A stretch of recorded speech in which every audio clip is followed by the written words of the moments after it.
ሰላም ሰላም እንደናችሁ የኢየሱስ ስም የተባረከ ነው። ኢየሱስ ብቻውን ያድናል። እንግዲህ ምንም ማድረግ አይቻልም። ላይክ በማድረግ ጀምሩ። አረ የነን ጉድ ስሙ በእግዚአብሔር 40 ሚሊዮን ብር ኤርትራዊ ገርለው ገንዘቡን የዘረፉ ፓስተሮች አሉ እያሉ አብረን እንስማ። አንድ ኤርትራዊ እኮ እዚህ ከተማ ውስጥ እኮ ሰውየው ተገሎ እኮ ብሩን ወስደዋል ነቢያት። ለጉዳዩን ለሚሸፍኑ ሰዎች 5 ሚሊዮን ብቻ አውጥተው የቀረውን 35 ሚሊዮን ብር የወሰደ ነብይ እኮ አለ እዚህ ከተማ ላይ። ሰውን ነፍስ አስጠፍቶ አዎ እዚሁ ከተማ ቢያሳ ነው የሞተው ሰውየው። እንዳው ኤርትራዊ ስለሆነ ብዙ ምንትኑ አልወጣም በዘመድም እዚህ ስለሌለው ምናምን እንደዚህ የሚያደርጓሉ። ከባድ ወንጀል የሚሰራበት አገር ነው እንደዚህና አሁን በዚህ መልክ ጌታ ሰጠን ምናምን ሰጠን የሚሉት ሰርተ ስታመጣ ነው። ይሄ የሚዘዋወረው ገንዘብ ተሰርቶ የመጣ ገንዘብ አይደለም። በሌብነት ካንተ ይነጠቃል፣ እኔ ጋር ይመጣል፣ ከኔ ደግሞ የተሻለ ሌባ ደግሞ ይነጥቅና እዛ ጋር ይወስዳል። ያለው ነው ሮቴት እያደረገ ያለው ተሰርቶ የመጣ አይደለም። ቄስ ግርማ ሐሰተኛ ፓስተሮችን የተናገሩበት ቪዲዮ ነው ሀሌታ ሚዲያ ላይ። በጣም አደገኛ ንግግር ስለሆነ 40 ሚሊዮን ብር ኤርትራዊ ገርለው ገንዘቡን የዘረፉ ፓስተሮች አሉ እያሉ አንድ ኤርትራዊ ፒያሳ ላይ ተገርሎ 40 ሚሊዮን ብር ተዘርፏል። የዘረፉትን ፓስተሮች ናቸው። 35 እነሱን ወሰዱት። ህግ አስፈጻሚዎቹን ደግሞ ወይ ደግሞ ጉዳይ እንዲገሉላቸው የታሰቡ ሰዎች ደግሞ 5 ሚሊዮን ብር ተከፈላቸዋል። በቪዲዮ ነው የተናገሩት። እኔ አይደለም። እና ነፍሰ ገዳይ ፓስተሮች አሉ እያሉ ነው። ነፍሰ ገዳይ ፓስተሮች በ40 ሚሊዮን ብር የተደራደሩ ነፍሰ ገዳይ ፓስተሮች። በነገራችን ላይ እኛ አባት በጣም ብዙ ነገር እየተናገሩ ነው። የአሁኑ ንግግር ደግሞ በጣም ከባድ ነው። እንግዲህ በቪዲዮ ነው መንግስት ባለበት ሀገር ይሄንን መረጃ እያወቁ ለሚመለከተው አካላት ለምን አልተናገሩ? አሉ ብሎ ማለፍ ይሄ ምን የሚባል ልምምድ ነው? አሁን በሳቸው ውስጥ በጣም የጴንጤ ጥላቻ እየገነነ ስለመጣ የማይሆን ነገር እየተናገሩ ይሁን እውነት ይሁን እኛ ምንም እናውቀው ነገር የለም። ይሄው እኛም እንደሰማነው በቪዲዮ ነው በአደባባይ ያወሩት። ይሄ ደግሞ ከስር ገብቶ ድሮም ለጴንጤ ያለውን ጥላቻ ለማሳየት ሰው ደግሞ ያማሙቃል። እንደዚህ አይነት ጥፋት የሚያጠፋ ሰው ካለ ለምን መረጃውን አውቆ ደበቁ? ለህግ ለምን አሳልፈው አልሰጡም? ደረታቸውን ነፍቶ እንዲህ የሚናገሩ እንዲህ የሚያጠፉ ሰዎች አሉ ካሉ ለምን አያሳውቁ? ለምን አያወጡ? እነዚህ ሰዎች እኮ ነገ እኛንም ያጠፋሉ፣ ሌላውንም ያጠፋሉ። ስለዚህ ተያይዘን ከማለቃችን በፊት ለምን ለህግ አይቀርቡ? ወይስ የጴንጤን ስም ለማጥፋት ብቻ ነው በየትኛውም አጋጣሚ የሚያወሩት? እናይል ሚሊዮን ብር ለመቀበል ሰው አጠፍ ነገ እኛንም እንደማያጠፉ ምን እርግጠኞች ነን? እንዴ የሚያጠፉ ሰዎች ካሉ ማኛም እኮ በስጋት ነው የምንኖረው። ስለዚህ ለምን ለህግ አይቀርቡ? ይሄ ነገር ወይ እውነተኛ ታሪክ ነው ወይንም የጴንጤን ስም ለማጥፋት ብቻ የሚሰራ ሴራ ነው። እዚህም አለው እዛም አለው፣ ሁለቱንም ማስደስታለሁ አይባልም እኮ። ጴንጤ ነኝ ካሉ ጴንጤ መጽሐፍ የሚናገረው ተቀብሎ መኖር አይደለም ካሉ ወጥቶ ማይር እኮ ነው። መሀል ላይ ግን እንዲህ መሆን ግን ጥሩ አይደለም። ክብር ለኢየሱስ ይሁን። ስሙኝንም ገብርኤል ሳነሳን እጁን ያላወጣ ማርያም ሳነሳን እጁን ያላወጣ ሚካኤል ሲነሳ እጁን ያላወጣ ስላሴን ሳነሳ እጁን ያላወጣ መድህኑ ሳነሳ እጁን ያላወጣ የሰይጣን ወዘየ የዛ የሞት ማጣ እጃችሁ ምንኛ ዘርጋ ያርግልኛ፣ አፋችሁ ምንኛ ከፈት ያርግልኛ፣ ቸሩ መድኃኔዓለም አንተ ማርልኛ። እጀለታ ደብረ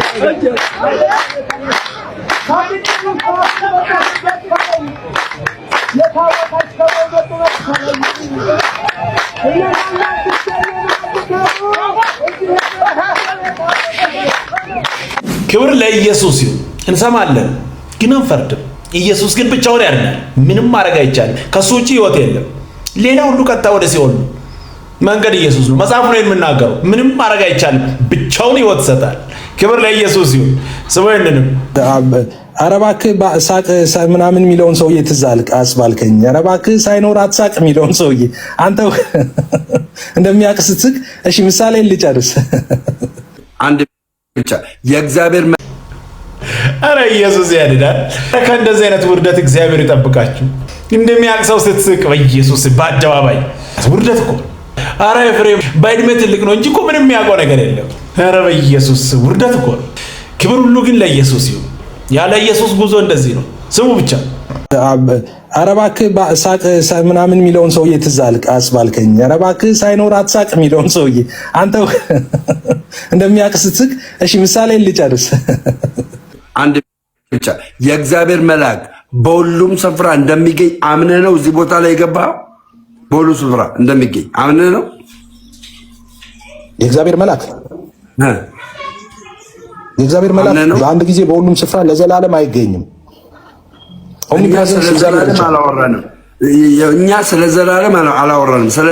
ስለ ዘላለም ካወራን የሰማኝ አይደለም እንዴ? ለዘላለም አይገኝም ነው ያልኩ። ስለ ዘላለም አላወራም። ለዘላለም አይገኝም ነው ያልኩ። ሰማኛ መጀመሪያ የምናገረው የእግዚአብሔር መልአክ በሁሉ ስፍራ ላይ እንደሚገኝ ይኸው ዮሐንስ ላይ 5 ላይ የተናገረውን በምን ኮንክሉዥን ነው የምትፈታው አንተ? በምን ትፈታዋለህ? ሁለትና ሶስት የቱ ጋር ነው በሁሉም ስፍራ ተገኘ የሚለው? እሱ ጋር ይኸው እዚህ ጋር ማለት ነው።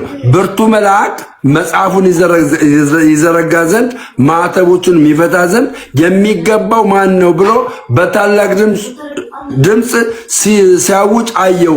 በሰማይም በምድርም ላይ ቢሆን ከምድር በታች ቢሆን መጽሐፉን ሊዘረጋ ወይም ሊመለከት ማንም አልተቻለውም። ይሄንን በምን አወቀ?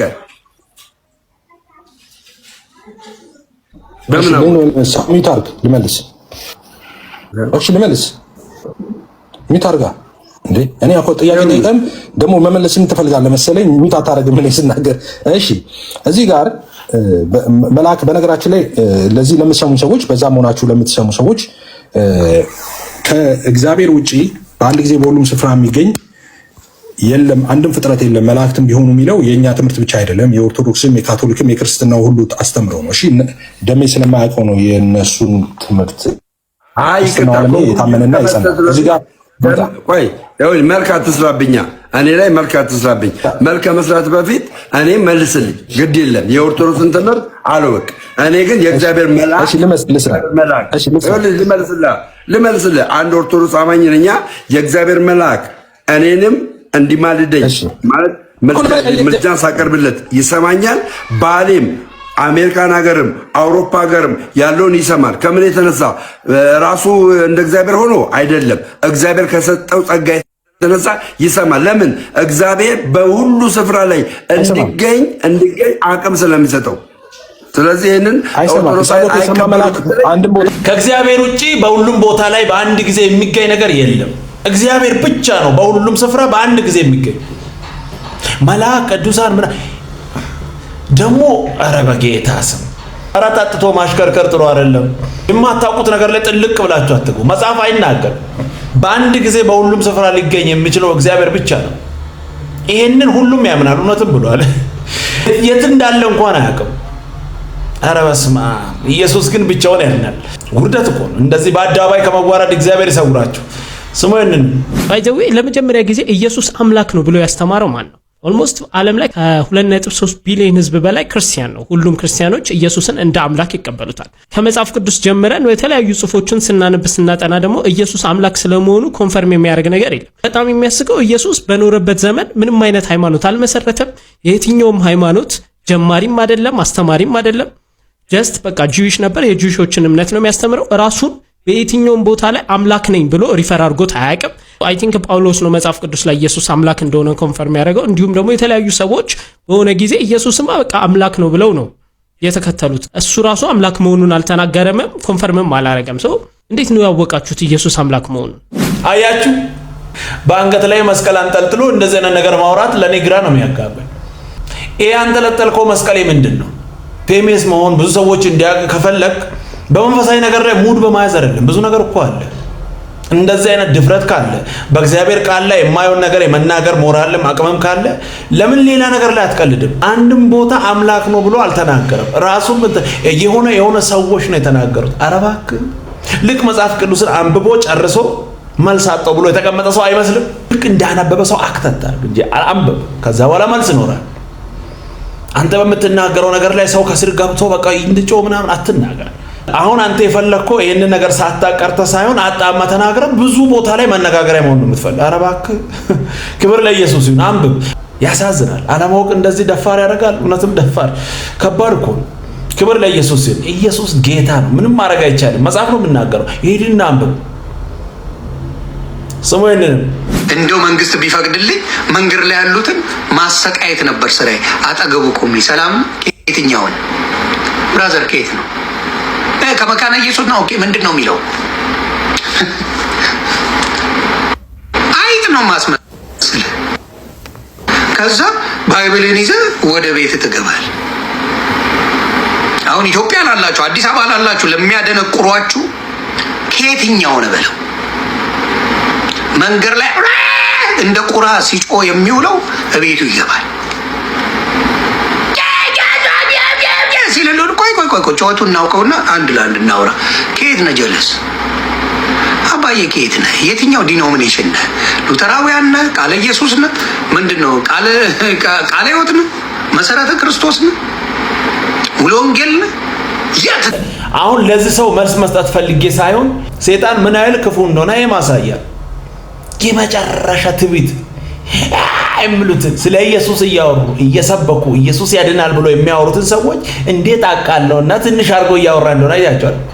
ደግሞ ሁሉን እንዳወቀ ሰው እንደሚጠይቅ ሰው እኮ ነው አክት እያደረገ ያለው።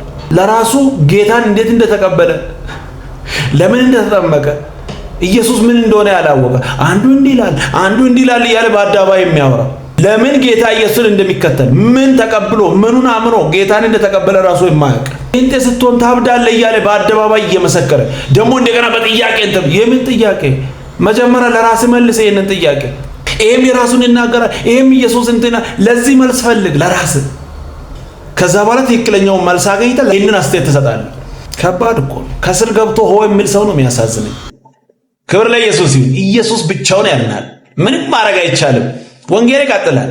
አጋንንት ተጨዋል። ምንም ማድረግ አይቻልም። ክብር ለኢየሱስ ይሁን። ስሙ ይሄንን ጥንቶቹ አባቶቻችን ጋር የነበረው የቃሉ ናፍቆትና ሲቃና ኤክሳይትመንት ለምንድን ነው የሌለው ብዬ ጠይቃለሁ። በራሴ ህይወት ለምንድን ነው የሌለው? ለምንድን ነው እግዚአብሔር ቃል ደስታ የሌለው? እና እግዚአብሔር እሱን ቢመልስልን እሱ ነው ሪቫይቫል ብዬ ነው የማምነው። ሪቫይቫል ሲመጣ ወደ እግዚአብሔር ቃል ነው የሚመለሰው፣ ወደ ካርታ ነው የሚመለሳችሁ። አንዳንድ ሰዎች ከዚህ በፊትም አንስተናል ማቴዎስ ላይ አንዳንድ ሰዎች ሪቫይቫል ሲባል ወደማይታወቅ ነገር ጊዜ ይዞን የሚሄድ ነው የሚመስላቸው። አይደለም። ውጥረና ወደ መጣናው መሰረት ነው የሚወስደው። ሪና ምናልባት ሪቫይቫል እያሉ ሰዎች ቃሉን ይጠቀማሉ። ግን ሪኮ እንደ ማርሻችሁ ነው።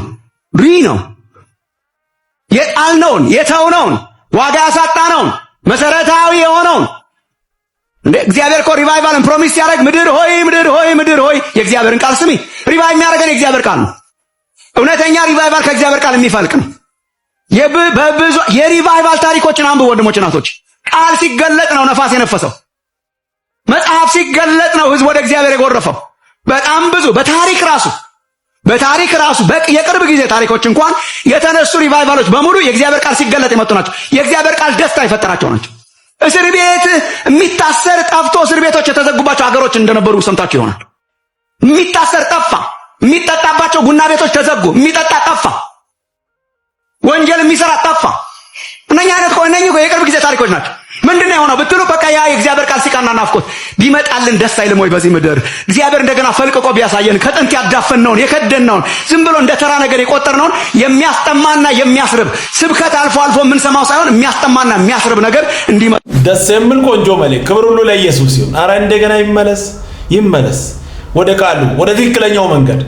በቁሳቁስ ሞትን እኮ በተራ ነገር በሚያልፈው ነገር ላይ ሆ እያለ ክብር ለኢየሱስ ይሁን። ወደ ትክክለኛው ወደ መሰረቱ ይመልሰን።